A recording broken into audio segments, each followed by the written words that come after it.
Kami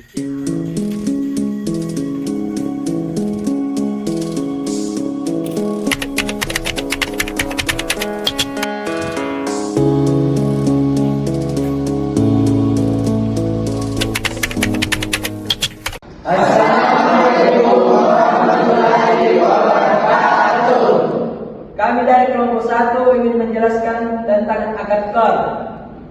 Di sini saya akan menjelaskan pengertian akad qard. Jadi akad qard adalah suatu perjanjian pinjam meminjam di mana pihak peminjam wajib mengembalikan dana sesuai dengan jumlah yang diterimanya dan dalam jangka waktu yang telah ditentukan. Dapat disimpulkan tujuan dari akad qard dilakukan dengan dasar tolong menolong.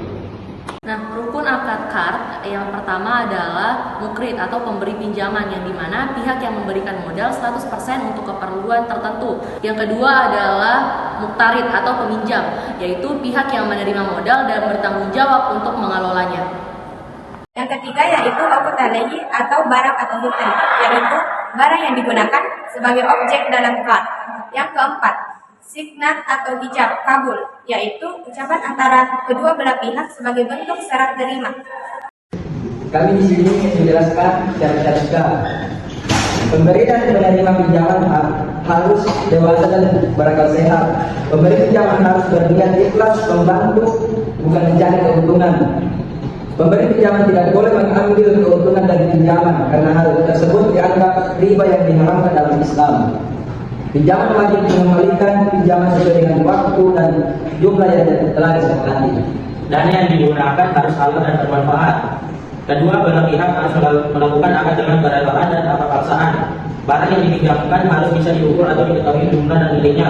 Pemberi pinjaman harus kamu dalam menggunakan catatan secara menyeluruh. Peminjam harus sudah balik berakal sehat dan tidak makjur. Baiklah, kami di sini akan menjelaskan syarat-syarat pemberi dan penerima pinjaman harus dewasa dan memiliki akal sehat. Jenis qard yang pertama, qard hasan. Pemberi peminjam tidak berhak menerima imbalan. Menerima imbalan apapun dari peminjam, salah pengembalian pokok peminjam. Qard al-jasa. Pemberi peminjam dapat menerima imbalan dalam bentuk hadiah atau kebaikan lainnya, meskipun hal ini bukan kewajiban. 3. Al-muqayyad. Pinjaman yang diberikan dengan syarat tertentu atau untuk tujuan tertentu. Misalnya, pinjaman diberikan untuk membeli barang tertentu untuk tujuan spesifik lainnya. 4. Qard al-mulaq. Ini adalah pinjaman yang tidak terikat oleh syarat atau ketentuan pinjaman bebas, menggunakan pinjaman sesuai dengan kebutuhannya. 5. Qard al-waqf. Pinjaman yang digunakan untuk kepentingan sosial atau amal, di mana dan tersebut diberikan untuk tujuan yang lebih benar, seperti membangun fasilitas umum atau untuk kepentingan orang banyak. 6. Qard al-muawadah. Pinjaman yang diberikan dengan niat untuk saling membantu atau bekerja sama, tetapi pengembalian pinjaman dilakukan sesuai dengan kesepakatan yang telah ditentukan sebelumnya.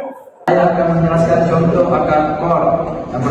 Contohnya yang pertama, pinjaman antar teman atau keluarga, seperti seorang telah meminjam uang 100.000 untuk keadaan darurat dan peminjam berjanji untuk mengembalikannya dalam waktu sebulan tanpa tambahan apapun.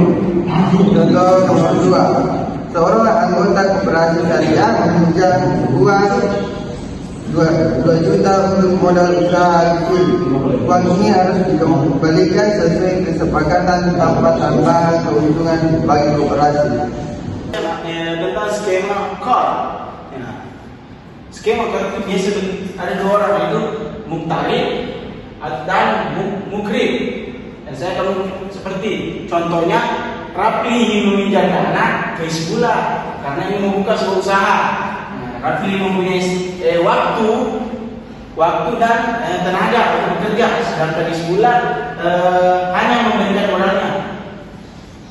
Terus terjadilah ijab kabul yang membentuk perjanjian qard. Dan setelah mendapatkan keuntungan, semua keuntungan tersebut akan dimiliki oleh Rafli dan modal awalnya akan kembali ke Hizbullah.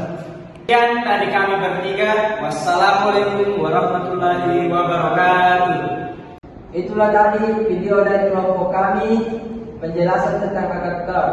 Sekian, wassalamualaikum.